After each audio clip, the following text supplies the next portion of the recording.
pledge will be led by the gentlewoman from Texas, Ms. Johnson. I'm here this morning just to address education. How do we know? Because the people have told us so. We represent the ideal way to alleviate the shortages is by ensuring that children of all races and both genders receive the basic grounding in science and mathematics that will prepare them to pursue careers as scientists, engineers, and technologists. Is it not time then for America to grow morally? For those who fear to answer this question, I will answer it for them. The time is now. Now more than ever, what happens in Washington impacts us here in the Dallas-Fort Worth area. Your Congresswoman, Eddie Bernice Johnson, will help you understand what goes on inside the federal government and share perspectives from today's leading policymakers and opinion leaders. And now, your Congresswoman, Eddie Bernice Johnson. Hello and welcome to this week's Capitol Report. I have a very exciting guest today. She is Carla Koppell, Director of the Institute for Inclusive Security, and our show today has an international focus. The Institute for Inclusive Security works with women around the world to resolve conflicts and avert violence, recognizing that women bring a unique skills to the table in peace-building efforts. So for the next half hour, we will be discussing Ms. Koppell's work and the work of her organization, a subject that is really close to my heart, peace.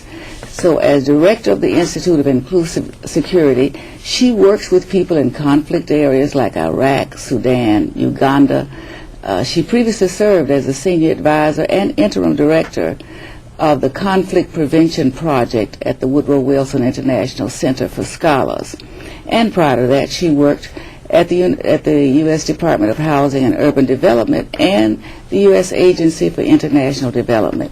So she's had broad experience.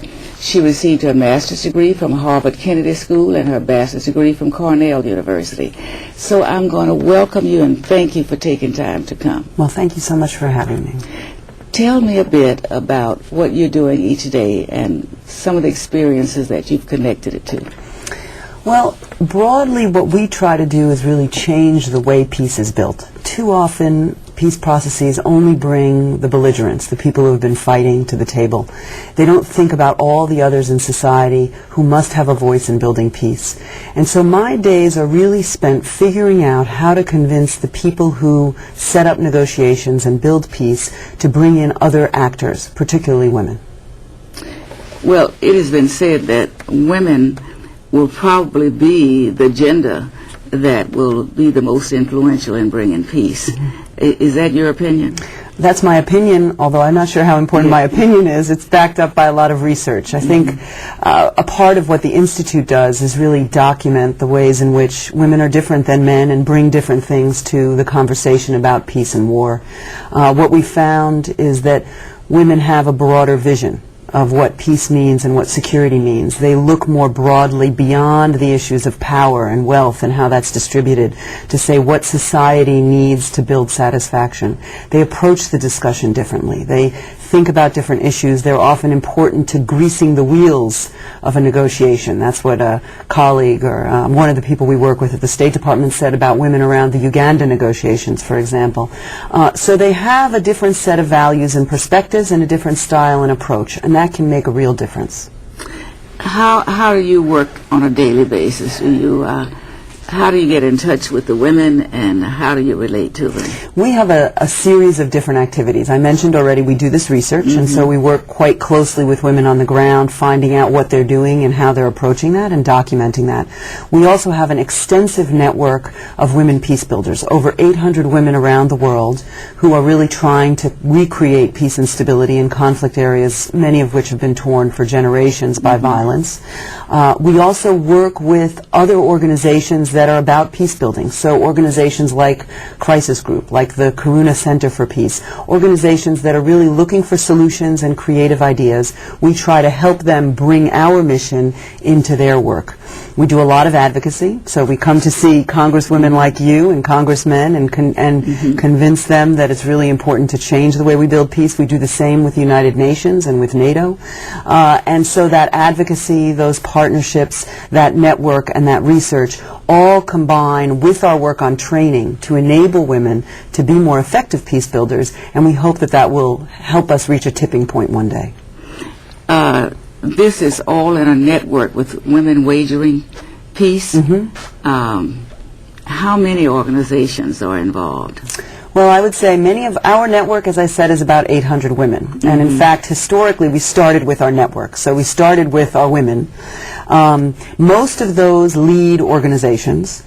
So we're not talking about the individual women within a village. And so they each have a constituency that they bring to the table. Now, 800 is by no means a comprehensive set of the women who are working on peace building around the world, but we think it's a good start.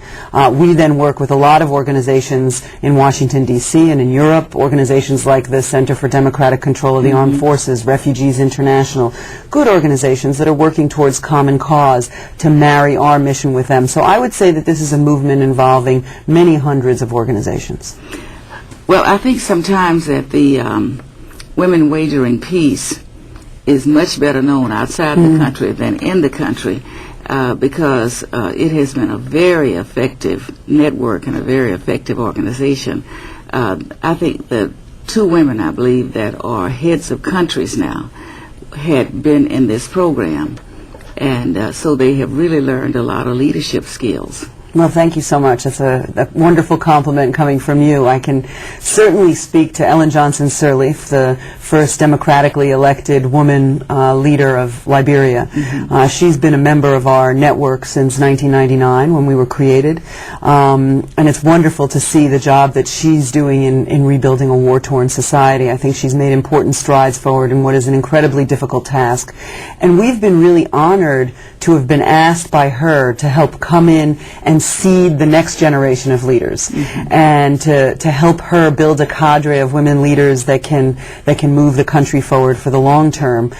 Interestingly, I'll mention, because you're a member of the legislative branch here, we're now working with the women in Liberia's legislature on what they're calling a fairness bill, and it's a bill about women's representation in the legislative branch and in government in Liberia, and that's one of the ways we help women attain a voice.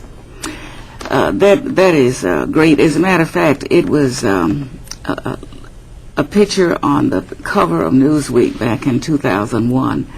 Two boys, 12 and 14, in Liberia that were all dressed for war. And that is what gave me the final indication that I wanted to see what I could do about helping to build this culture of peace in the world, because I didn't think any mother in the world wanted to see her son in war, but certainly not a 12 and 14-year-old. So I had a talk with her, and she said, "You will not see that in Liberia again." And I think that has somewhat ended there too as well.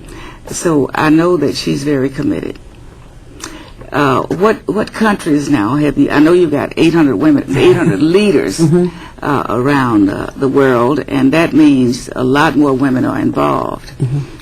We have tried to share a curriculum to start in a very early age, and we know full well that even after they commit to it, it's not always that easy to get that done. But we're hoping that the younger we can start the people thinking of peace and thinking of conflict resolution as a goal with peace, that we will come a little step or so closer to building that culture of peace in the world. So I know that you've been in some very war-torn countries, and countries where actually women are going to have to lead because so many of the men are no longer in place. And are they stepping forth? I think they are. And I want to just interrupt for 1 second to commend you, because you've been a real leader on this issue, and you've been a leader on this issue for a long time, and so I want that to be sort of recognized. Interesting to hear that it started